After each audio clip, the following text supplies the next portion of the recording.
வணக்கம் ராஜேஸ்வரி. அதாவது விழுப்புரம் மாவட்டம் திண்டிவனம் அடுத்த தைலாபுரம் தோட்டத்துல கடந்த 2 தினங்களுக்கு முன்பு செய்தியாளர் சந்திப்பில அன்புமணி மீது மருத்துவர் ராமதாஸ் அவர்கள் பல குற்றச்சாட்டுகளை முன்வைத்தார்.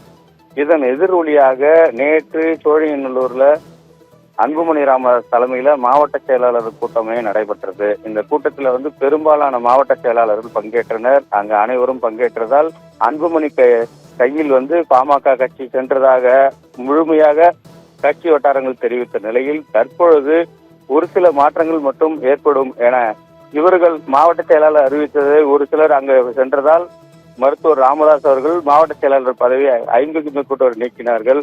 திலகவதி பாமா, மயிலம் சட்டமன்ற உறுப்பினர் உள்ளிட்டவர்களை நீக்கினார்கள். அவரை பின் தொடர்வார்கள் என அவர் அன்புமணி ராமதாஸ் நேற்று கூட்டத்திலேயே தெரிவித்தார். இந்த நிலையில் திடீரென இன்று பல பிரச்சனைகள் அப்பா மகனிடையே பல பிரச்சனைகள் தொடர்ந்து வருவதால் நீடித்து வருவதால் தற்பொழுது தைலாபுரம் தோட்டத்தில் திண்டிவனத்தை அடுத்துள்ள தைலாபுரம் தோட்டத்தில் மருத்துவர் ராமதாஸ் தலைமையில் கர்நாடக மாநிலத்தைச் சேர்ந்த தொழிலதிபர் சுரேஷ் பாபு மற்றும் ஆடிட்டர் துப்புரட்சம் ஆகியோருடன் ஒரு மணி நேரத்துக்கு மேலாக ஆலோசனை மேற்கொண்டு வருகின்றனர். இதனால் ஒரு சில கணக்கு வழக்குகள் மாற்றப்படுகிறதா ராமதாஸ் வசம் அல்லது சொத்துக்கள் பிரிக்க ஆலோசிக்கப்பட்டதா என்ற பல்வேறு கேள்விகள் எழுந்துள்ளது.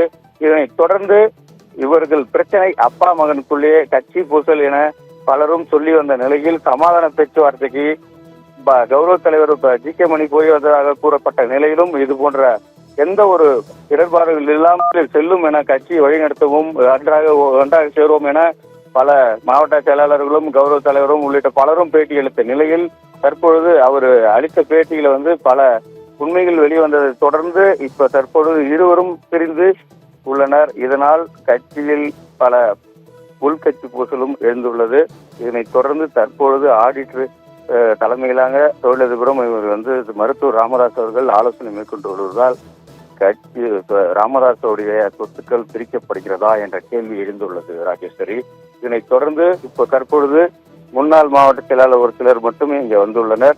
இதனைத் தொடர்ந்து இப்ப தைலாபுரம் தோட்டத்தில் நேற்று கூட்டத்தில் அங்க இருக்கும்போது ஒரு சிலர் மட்டுமே இந்த கூட்டத்திலிருந்து வெளியே வந்ததாக கூறப்பட்ட நிலையில் தற்பொழுது இப்போ தைலாபுரம் தோட்டத்தில் கட்சி நிர்வாகி மட்டும் எப்பொழுதுமே அவர் சந்திக்க வருவார்கள் இல்லையா, அவரை மட்டுமே தற்பொழுது வந்துள்ளனர். தொடர்ந்து இப்ப தைலாபுரம் தோட்டத்துல முக்கிய பிரமுகர் யாரும் இதுவரை வரவில்லை. கௌரவ தலைவரும் இதுவரை வரவில்லை. ஜி.கே. மணியும் தொடர்ந்து அவர் வருவாரா என எதிர்பார்த்துட்டு இருக்கிறதுக்காக தொடர்ந்து இந்த ஆலோசனை மேற்கொண்டதை தொடர்ந்து சொத்துக்கள் பிரிக்கதான் இந்த ஆடிட்டர் வந்திருக்காங்களா, கணக்கு வழக்கில் ஏதோ மாற்றம் இருக்குதா என்ற பல்வேறு கேள்விகள் எழுந்துள்ளன ராஜேஸ்வரி.